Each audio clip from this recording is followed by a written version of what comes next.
What is the class template, or this is also called as your generic class. Class template is similar as your generic class. So whenever you declare a class, suppose we have declared a integer data member. Suppose I am declaring a class test with integer a and b. Then what is the means? Then this is the class. Suppose we have declared a class with integer data members. Then we use the class for integer types only. Suppose we need a floating data member, what happen? We again need to changes. But there is also a possibility is there. We want to use the same class for different data types. That means we have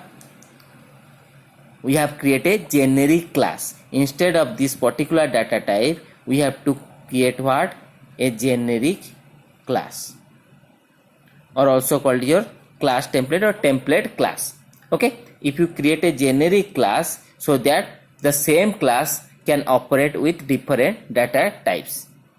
So here a class template can also be defined with multiple arguments of different data types. It requires defining a class member of multiple generic types. Okay, let's see an example. Suppose I am defining a class template with multiple arguments. Okay, so I am not writing the header files. Suppose I am here writing template keyword, and inside the template keyword I am writing suppose class T. Okay, the generic type. Then the class is start. The main class is start, that is your class. Suppose name is, suppose I am giving test. Class name is test. So inside this I am defining the generic data type. What is that? Is your TA is a generic data type. Similarly B, A, B are the generic private data type. So inside the public section, suppose I am writing a function what? Get function, void get. So inside the get function what happen? I am assigning suppose C in A and B. Okay, C in A and B. Here A, B are what? The data members of data type T. Okay, A, B are the data members of data type T. Suppose if a member function here is defined as a template function. Okay, a member function is a template, and we define it the outside. We declare inside the class and define outside. Then how the syntax is? See, this function must be declared as a template function inside the class and also define the outside the class. See, suppose I am defining a function, suppose T sum. Okay, this member function returning what? Generic data type T. Just I am declaring here. Okay, so the template member function, how to define the outside the class? Here I am showing it. See, the same inside the class are the declaration, then the syntax and the outside the class.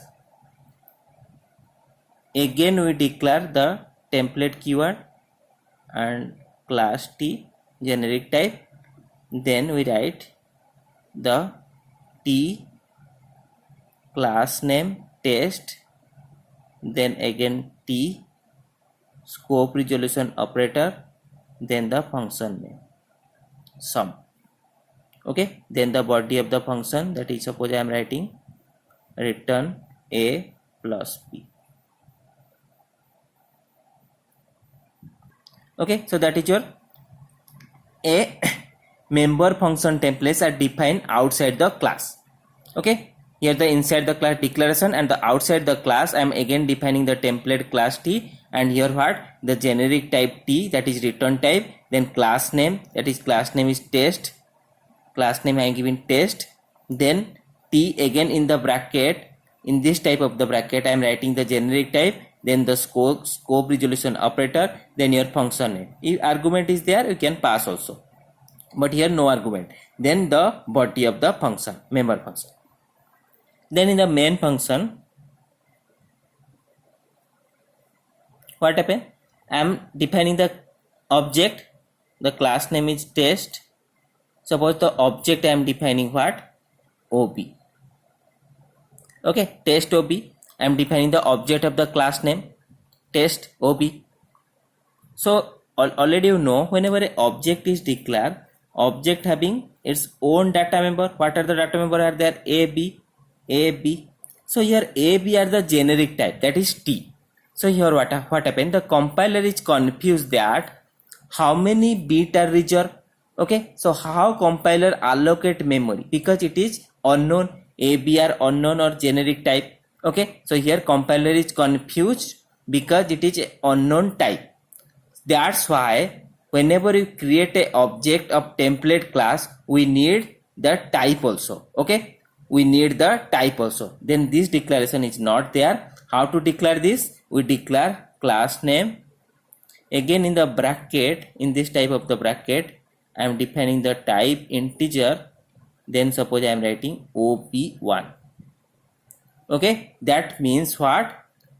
Here ob is the object of the class test having integer members. Ob is the object of class test having integer member. That means in the ob1 object contain a, b, both are the integer type. Okay, here see tab, that is generic type. I am defining here integer, that means ob1 contain the integer type. Similarly, suppose I am defining another object, that is class name. In bracket I am writing suppose float and ob2. That means what? ob2 is an object of class test with floating data members. Okay, ob2 contain the object ab. This is a floating type and this is also floating type. Okay, ob1 contain integer type data member, ob2 contain floating type data member. Okay, so here I am defining the object ob1 of the class test of integer type, then object ob2 of class test of the floating type. Then suppose I am calling what?